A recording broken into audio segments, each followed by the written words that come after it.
If your blood runs orange and blue, this is the pod for you. You're listening to Orange and Blue Bloods, hosted by EJ Stewart and Tommy Beer. Let's get to it, New York.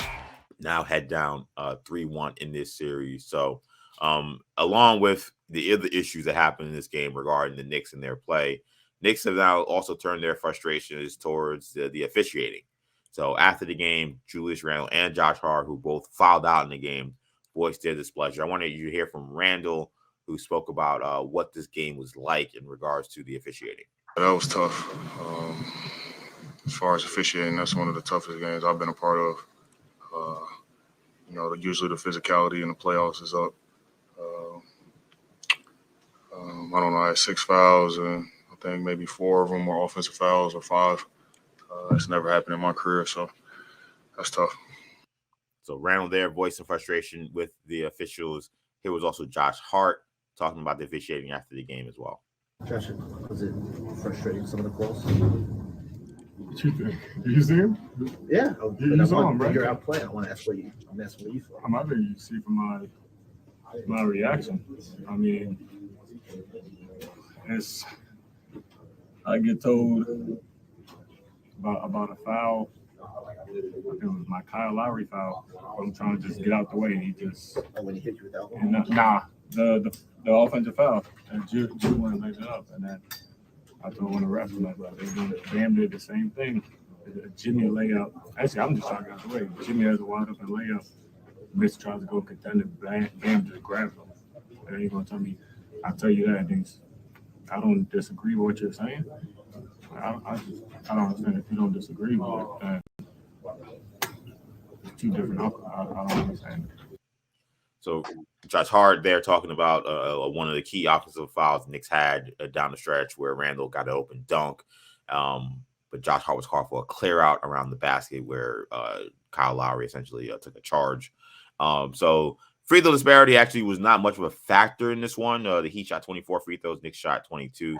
I will say this, though. I mean, the officiating is awful in this series. And I thought this was probably the worst officiated game.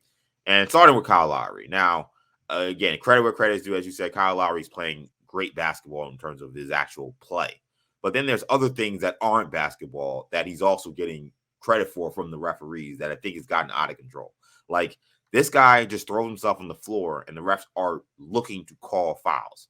I mean, he takes contact, and they're looking to call fouls. There's a play where he drives in, and he hooks Josh Hart's arm on a drive, and they call a foul on Josh Hart. Josh Hart mentions that play where, I mean, Kyle Lowry is just in the way. He's in the way, and as Josh Hart's trying to, again, get out of the way of Julius Randle driving, he gets in his way and falls down, and the refs are looking to call a foul. The last few possessions, he elbows Josh Hart in the face, and Josh Hart gets called for a foul that ends up being his 6th foul, and he's fouled out. And don't mean me starting the moving screens that they actually finally started to call. I almost wonder if the Knicks maybe during the week or during the day games said something, hey, like they're moving on a lot of these screens. They actually called a few, which I was shocked by, but that's been a whole issue in this series. I don't want to say that the Knicks are losing because of the officials, because that's not true.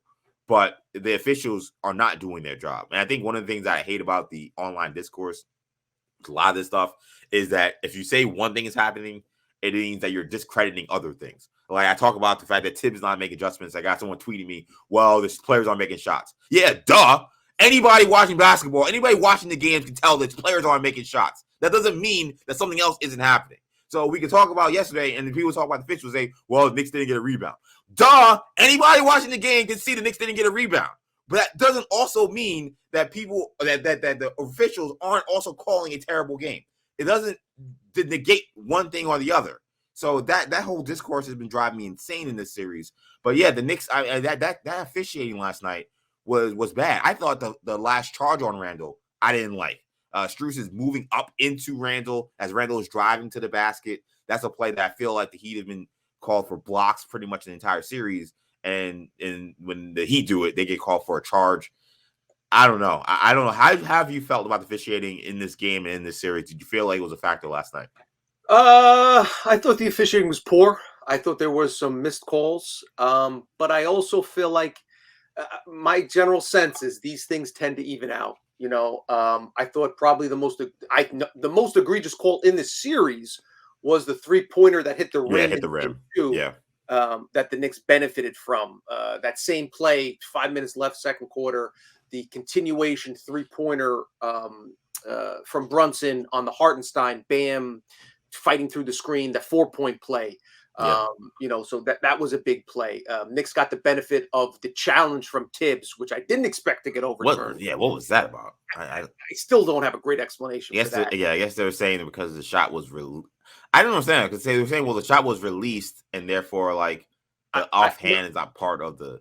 I think hand part of the ball would be my guess, Yeah. as part of the release. But but all that being said, it's all part of the umbrella. Again, my whole thing is, Steph Curry shoots 40% from 3. He's going to miss 6 out of 10 that he 6 out of 10 3-pointers takes. So refs are going to miss calls. You need to put yourself in a position to kind of build a 3-point cushion, 7-point cushion to absorb some of those bad calls. Especially on the road. Do that by boxing out. And the Knicks Yeah. didn't box out in the fourth quarter. Shout out to my buddy Ryan. Text me every time they didn't get a loose rebound. Box the F out. And those are the type of things that you can control. Those are I think those are the overarching themes. But I will acknowledge that, unfortunately, the NBA has enabled smart players, and Brunson takes advantage of this to kind of game the system. We saw that with the swing through for a couple of years. NBA's kind of legislated that out a little bit.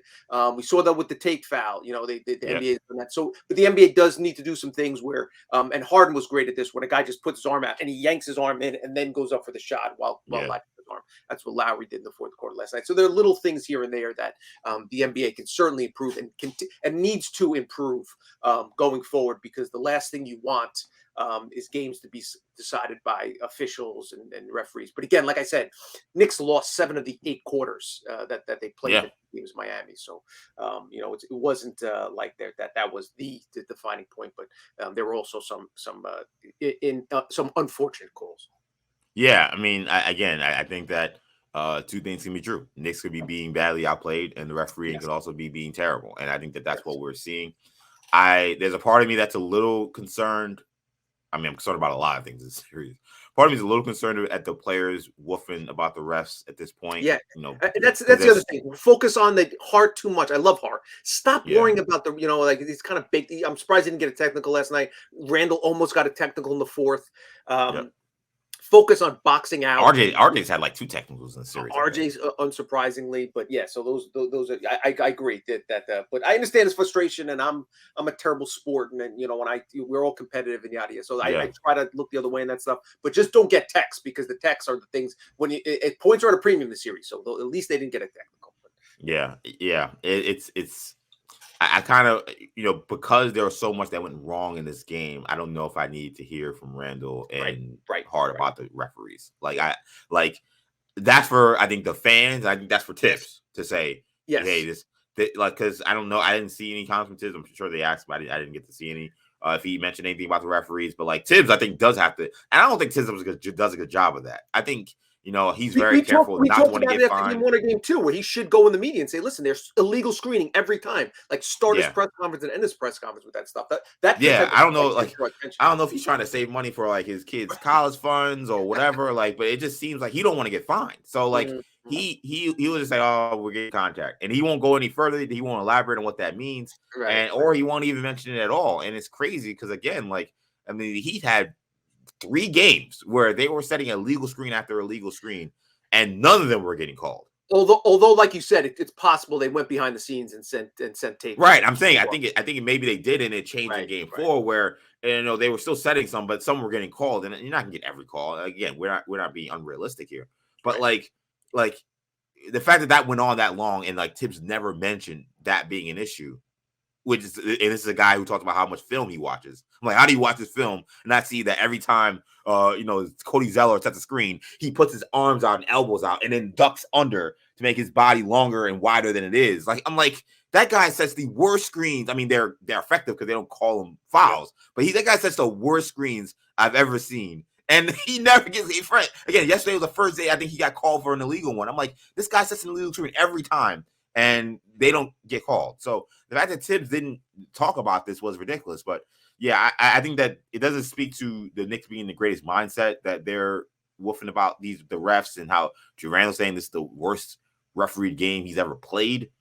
I mean, it was bad. I mean, but like, I don't know. Like, Randall played one of the worst games I feel like he's ever played. I don't know if I want him talking about his referees were the worst game I've ever seen. Again, it always seems to be about someone else in the series and someone else when it comes to Julius Randle and the excuses. So it is what it is, I guess. But I do think it was important to point out just how poor the officials were last night. So thanks for watching. If you enjoyed this video, please don't forget to give it a thumbs up and subscribe to our channel for more content like this. If you want to see more of our videos, be sure to check out our playlist and let us know what you think in the comments below. Also, don't forget to follow us on social media to stay up to date on our latest podcast ventures. Links will be in the descriptions. And as always, thanks for watching, and we will see you in our next video.